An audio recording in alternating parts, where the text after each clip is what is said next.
दे दीजिए ना साहब, आपके पास ऐसी भी तो रद्दी की तरह ही तो पड़ी रहेगी ना, कह के रूही जिद करने लगती है घर के मालिक से। एक सांवली सी खूबसूरत लड़की जिसका नाम रूही है, जिसकी उम्र कोई 14 साल है, जो रद्दी कागज और टूटे फूटे सामान खरीदने का काम करती है। घर मालिक बोलता है, बिल्कुल नहीं, ये तू ले जाके किसी रद्दी में बेच देगी, और ये मेरी 12वीं कक्षा की किताब है। जब मैं स्कूल में पढ़ता था, माना मेरी पढ़ाई पूरी हो गई है, शादी भी हो गई है और बाल बच्चे भी हैं, मगर मैंने अपनी स्कूल की यादों को अभी तक बचा के रखा है। रूही, बेहद अच्छी बात है साहब, वैसे मैं आपकी इस किताब को रद्दी समझकर नहीं बल्कि पढ़ने के लिए मांग रही थी।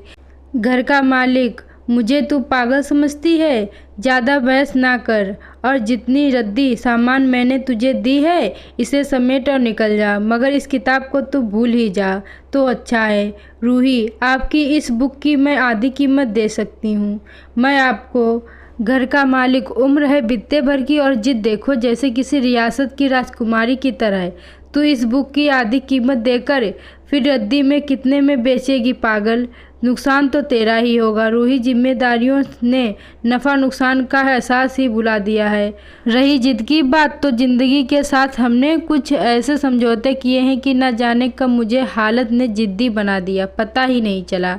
आपकी बुक मैं खुद पढ़ने के लिए मांग रही थी, रद्दी समझकर नहीं, एक रोशनी समझकर। कल को कोई मुझे विद्वान भाई की अनपढ़ बहल बोल के उंगली ना उठाए मुझे। घर का मालिक, इतनी छोटी उम्र में इतनी बड़ी और गहरी बात करती है, तो फिर तू स्कूल न जाके ये घर घर रद्दी उठाने का काम क्यों करती है? हाँ। घर के मालिक की बात सुनकर रूही बेहद उदास हो जाती है। शायद उसकी बातों ने उसे पुराने दिन याद दिला दिए थे। घर का मालिक, बताओ बेटी, क्या है तुम्हारी मजबूरी? क्यों करती हो ये काम, जबकि अभी तुम्हारी उम्र है स्कूल में पढ़ने की और खेल कूद करने की। इस उम्र में रिक्शा लेकर घर घर रद्दी उठाती फिरती हो, वजह तो होगी मगर शायद बेहद ही गहरी। रूही कुछ देर बाद बताने लगती है अपने बीते दिनों की दास्तान। उस दिन मेरी 8वीं कक्षा का रिजल्ट था और मैं बेहद खुश थी क्योंकि मैं अपने पूरे ज़िले में स्टार मार्क लेकर प्रथम स्थान आई थी। स्कूल प्रशासन की खुशी का ठिकाना नहीं था। हमारे क्षेत्र के एमएलए तक आए थे मुझे स्कूल में बधाई देने। उन्होंने तो यहाँ तक कह दिया था कि हम सरकार से अपील करके स्कॉलरशिप दिलवाएंगे। मेरी सारी पढ़ाई का खर्चा तक की बातें हुई थी। मुझे उस दिन चांदी का मेडल दिया था एमएलए साहब ने। मैं जल्दी से जल्दी घर पहुंचना चाहती थी अपने पापा को खुशखबरी देने के लिए, क्योंकि मेरी कामयाबी का सारा श्रेय मेरे पापा को जाता है, जो रात दिन मजदूरी करके मुझे पढ़ा रहे थे। माँ तो मेरे छोटे भाई गोलू को पैदा करने के कुछ महीने बाद बीमारी की वजह से चल बसी, जो मेरी एक अच्छी दोस्त और मेरी टीचर जैसी थी। पापा को स्कूल प्रशासन ने फ़ोन पे बधाई दे दी थी। फिर पापा ने जिद की कि वह मेरे साथ बात करना चाहते हैं। हम कुछ देर खामोश रहे। बाप बेटी इतने खुशी थे कि हम बाप बेटी के शब्द ही उस वक्त खामोश से हो गए थे। मैं रो रही थी खुशी से और उधर मेरे पापा भी रो रहे थे मेरी खुशी में। वह आखिरी शब्द आज भी मुझे याद है मेरे पापा के, ये मेरी परी, मेरी गुड़िया, कर दिया ना अपने पापा का सर ऊंचा। चल जल्दी आजा घर, छुट्टी लेके निकलती हूँ घर की ओर। मैं दौड़कर भागी घर की ओर। तब तक मेरा भाई जो नर्सरी में पढ़ता था वह आ चुका था। मैं भाई को ज़बरदस्ती गोदी में उठा के खुशी से नाच रही थी, मगर पापा अब भी नहीं पहुंचे थे।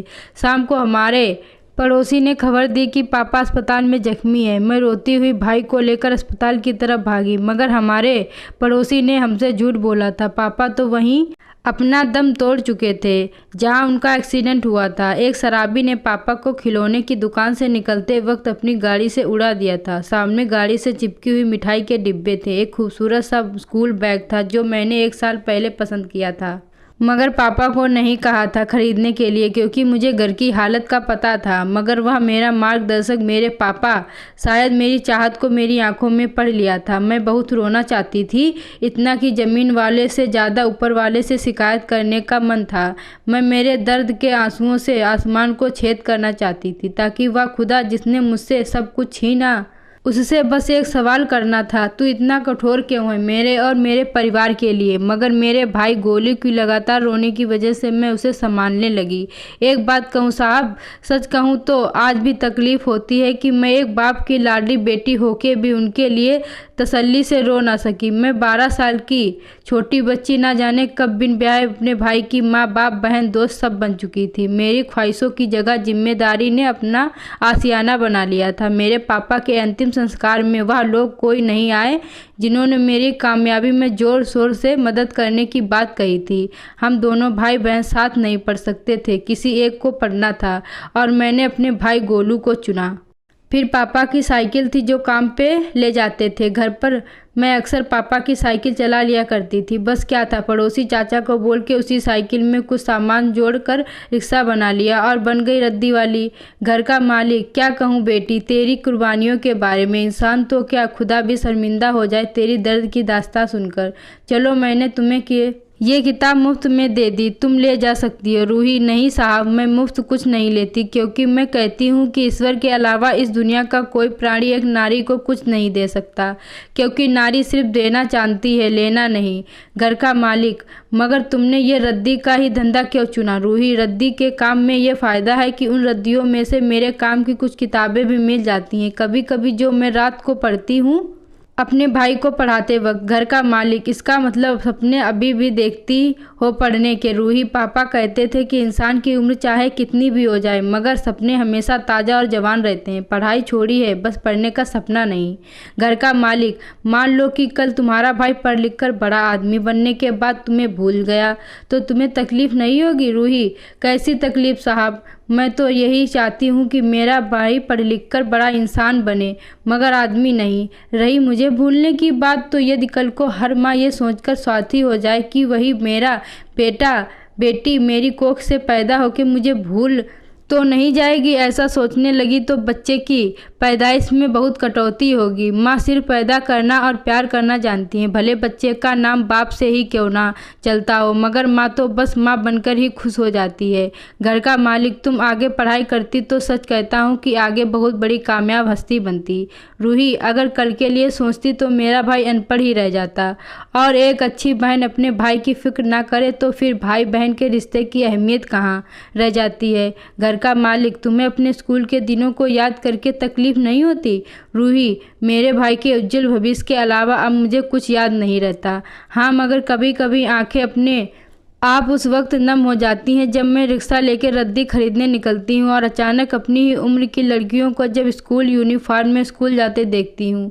रूही इतना कहते हुए नम आँखों से रद्दी समेटने लगती है और इधर मकान मालिक सोचता है कि कितनी मुश्किलें और दर्द भरी ज़िंदगी से गुजर रही है, मगर इस लड़की की जिद तो देखो, अपने भाई के प्रेम के लिए कितनी आसान बन के घूम रही है। ऐसे नहीं मनाते रक्षाबंधन, ऐसा ही नहीं मनाते भैया दूज।